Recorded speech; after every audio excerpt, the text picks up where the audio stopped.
Pokernewsdotcom. Hey guys, this is BBZ with BBZ Staking, and today we've got something really cool. Me and Finton were able to spend some time together trying to prepare him for the 2019 W Coup series, and we were able to identify through database analysis that the spots we should focus on were big blind plays specifically, and more specifically big blind play versus wide rangers. So big blind versus small blind, big blind versus button. That ends up being the theme of what we went through, and we're going to give you guys a quick introduction to that right now. So check it out. Thank you for that one. This is final two tables. This is final two tables of the big one and 9 yesterday, just for reference. Cool. Yeah, check fold flop seems good. Oh. You can bet sometimes, but I would mostly advocate just continuing to check fold. Yeah. I would have always bet this like a year ago. I would have just maybe 2 years ago. Anytime I just would have went for it, but obviously we're just betting way too much if we bet the whole time. Yeah, correct. That's fine. That's still okay. I mean, it's a bigger open, so it's something to think about, but it's okay. Yeah, go for it.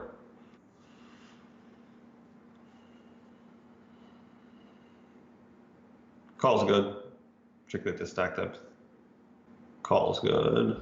Okay. Yeah, so I mean, it's not perfect, but it's getting close to perfect. And so just crude math, right? I'm not a rocket scientist. So just crude math. You have 9 outs roughly. I mean, like if he's value betting, he could be bluffing, right? So if he's bluffing, then you have 15 outs. So 15 outs, roughly speaking, is worth something between like 28 and 32% equity. And 9 outs is worth something between like 16 and 20% equity. And so even if you're drawing straight to 9, you're getting really fucking close to the right price, and you always have implied odds when you make a flush. Like it's non-zero implied odds. Yeah, for sure. So like given the price you're getting, it's going to be difficult to fold this hand. I would say that like this hand is probably somewhat indifferent. So like you're probably going to see like some amount of mixing to fold. So it's not a bad fold, but because this hand is so close, it's obviously worth right around 0. And when people get hands that are worth right around 0, like they always want to like basically play them. And you don't have to. So like it's, if it's right around 0, it's probably okay to fold sometimes, but I would say that it's probably mostly a play, and like on occasion it's a fold. So it's like a 70% play, 30% fold, something like that. Okay. That's how I would think about it. So I'd isolate this hand pre-flop, like not every single time, but not infrequently either. So, when you get to really short like this, one of the ideas that's important to me is like equity leakage. I just really don't want to be raising hands that are like really good and then folding to a shove. And this hand will certainly qualify as not being very good. So we don't have that problem. And we still want to have a non-all-in isolation. If you have a hand like King 10 suited, you don't want to jam that. You don't want to check. If you have a hand like King Jack suited, King Queen suited, same thing. Queen Jack suited, same idea. Jack 10 suited, still the same thing. You isolate all of these hands, non-all-in, he jams, you call. And like if you have ace 6 offsuit or something, that hand shoves. If you have pocket 4s, that hand shoves. If you have jacks, that hand isolation calls. What size would you go to stack depth? You don't have to go very large. You could go like 265, 285, something right around there. But this hand will be like for me like a relatively high frequency play for that. Having the 3 and the deuce at this stack depth unblock the bottom of his range reasonably well. So like because he's so short, he's going to know that he can't just limp his whole range. Like even the most aggressive guys know that they can't limp at this range with everything, because you're going to have you're going to lean on them. So they end up with like maybe a 5% fold if they're really aggressive, and then they end up with a higher fold than that if they're less aggressive.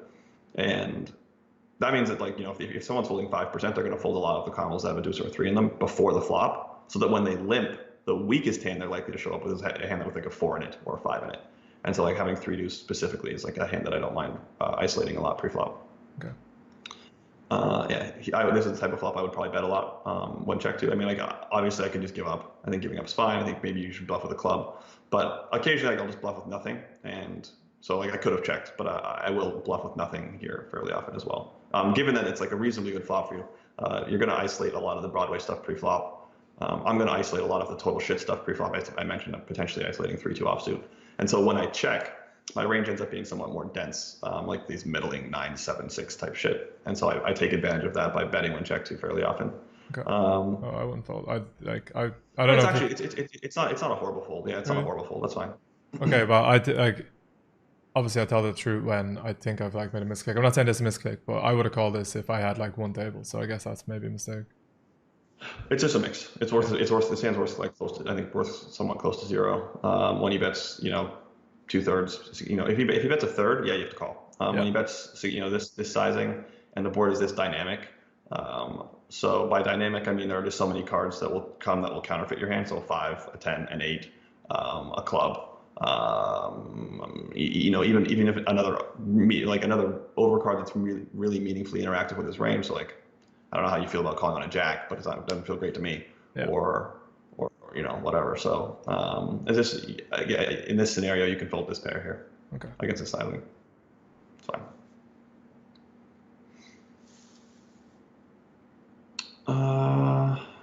That's close. Pre-flop. Yeah. It's not bad. It's just close-ish as the sizings get larger. So I mean, like I would on occasion. Oh no, you're too short for that. Okay. So like if we were deeper, what I was gonna say was that like if you had, I thought you might have had a few more chips. If you had a few more chips, this is the type of scenario where I might go nuts sometimes. And the reason I might go nuts sometimes is because you should just go nuts with a flush. Because when the ace of diamonds and king of diamonds are stripped out of his range, he doesn't really have a flush. It's really hard. Yeah, so most of the hands he opens pre-flop are ace high hands, and then like the second most common hands for him to open pre-flop that are suited are going to be king high hands. And so when both the ace and king of diamonds are on the flop, it's just much more challenging for him to have a flush. Like alarm bells start to go off when he checks, but it really matters a lot that it's hard for him to have a flush. You can only show up with like queen jack of diamonds or queen 10 of diamonds or something. And so for deeper, I'll leverage some of that flush asymmetry with some like relatively gangster bluffs, particularly when I know other people don't bluff. So like other people, yeah, it's true it's an ace king X flop. Yeah, it's true that's not a very good flop. But most people, it's also true that most people won't go gangbusters on those types of flops. And so if you come out on the turn and you 1.5x pot it, and then you 1.5x pot the river, or you 1.5x pot the turn and then 3x pot the river or something like that. Like your range is going to be obviously flushes, right? Like on the value side. And so he has to determine whether or not you're bluffing enough, and the population just isn't. So it's a spot that I'll take advantage of sometimes. Okay, sweet.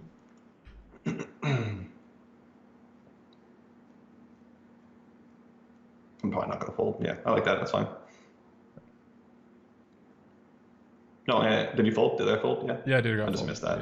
Yeah. We're good. We're good. I trust you. That's okay. We're good. I would occasionally bet the flop, but not often. Okay. The only thing, obviously you can't know this, but this is a PKO, so I don't really have an ace very often. Nope, we don't. We don't. We just don't. If it's a PKO, we just have threes. That's you're gonna have a 0% check with your 3x. Like it's just what you want to do is you want to like, yes, it's true that it's an ace high flop. Like yes, it's true that when he checks, he ends up with more medium strength hands. Like all those things are true. It's also still true though that if it's a PKO in particular, that you would have basically 100% of the deck. You wouldn't really want to fold much of anything. That wouldn't be true against his sizing if it wasn't a PKO. But if it's a PKO, not folding hands is reasonable. And so you have 3x. And it's true that 3x doesn't want to check at all, really. Your 3x checking component is probably less than 15%. So like if you actually have trips, you're going to 85% bet and like 15% check or something. So it's also true that you're almost 1.5 times as likely to have trips as you are to have like a flush draw, for example. So think about that just visually, something people don't really realize. Yeah. If you have a flush draw, like how many combos of flush draw there on the flop? There's 55, okay? And how many combos of trips are there? Well, before you adjust for the trips combos that you would take out for like one reason or another, there are 96. And so like, maybe it's 85, maybe it's 80, something like that in most scenarios. But you have a much higher total number of combos of trips than you would of flush draws on the flop. And as a result of that, it's important to make sure that you kind of, bet enough in these when the board has like trips and you've got that adequate coverage of it. It's important to make sure you're aggressive enough because it's easy to be just way too tight. Okay. So, checking's fine. I don't have a problem with it. You have fucking E2 suited. You got nothing. Giving up's okay. But would you ever bluff? But you could have bluffed. No, this like the king river in particular. Like when someone checks these type of, like he might have sevens exactly, but I think sevens will still call. And then like he has a pair of sixes, so that's pretty comparable to sevens. But when he checks flop and turn, it tends to be like his range gets much more dense king X. So I'm kind of over it. All right, so I hope that was, really enjoyable, that brief introduction to Finton's game and the work that he and I did together to help him prep for this 2019 W Coup. To check out more, please visit us at bbzstaking.com. You can follow us on Instagram, Twitter, and please don't forget to subscribe below. So thanks very much. I really appreciate it. I'll see you soon. Bye-bye.